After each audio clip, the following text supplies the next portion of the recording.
بسم اللہ الرحمن الرحیم۔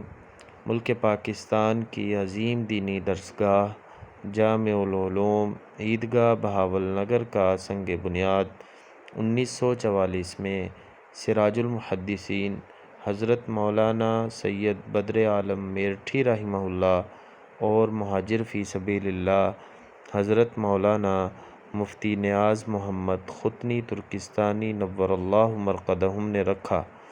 ابتدا میں یہ جامعہ چھپر نما 2 کمروں پر مشتمل تھا۔ آج الحمدللہ یہ جامعہ ایک عظیم الشان عمارت میں تبدیل ہو چکا ہے۔ جامعہ ہاضہ میں ابتدا سے ہی دورہ حدیث تک دینی تعلیم کا سلسلہ جاری و ساری ہے۔ حضرت مولانا سید بدر عالم میرٹھی رحمہ اللہ نے جامعہ کی ذمہ داری مفتی نیاز محمد ختنی ترکستانی رحمہ اللہ کو یہ فرماتے ہوئے سپرد کی، مفتی نیاز محمد، تمہارا جنازہ اسی ادارے سے اٹھنا چاہیے۔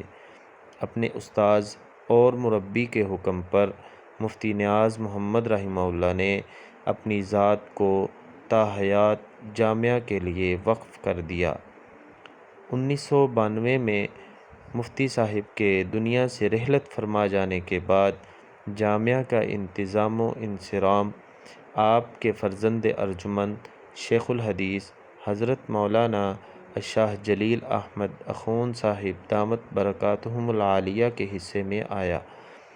شیخ الحدیث حضرت مولانا جلیل احمد اخوند صاحب دامت برکاتہم کی قائدانہ صلاحیتوں کی بدولت یہ ادارہ دن بدن ترقی کی راہ پر گامزن ہے۔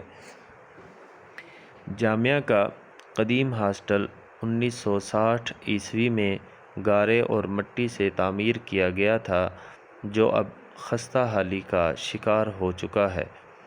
طلباء کے لیے رہائشی ہاسٹل کی تعمیر ازبز ضروری ہو چکی تھی، اس لیے جامعہ کی قدیم ہاسٹل تعمیر کو 3 منزلہ جدید طرز تعمیر پر قائم کرنے کا ارادہ کیا گیا ہے، جس میں طلباء کی رہائش کے لیے 30 عدد کمرے تعمیر کیے جائیں گے۔ فی کمرہ لاگت 20 لاکھ روپے آئے گی۔ اس تعمیر کا کل تخمینہ 6 کروڑ روپے لگایا گیا ہے، جو محض اللہ رب العزت کے فضل و کرم کے بعد آپ مخیر حضرات کے تعاون سے پورا ہوگا انشاءاللہ تعالی۔ جامعہ کے اس ہاسٹل منصوبے میں بڑھ چڑھ کر حصہ لیں، اپنے اور اپنے پیاروں کے لیے ذخیرہ آخرت بنائیں۔ جزاکم اللہ تعالی۔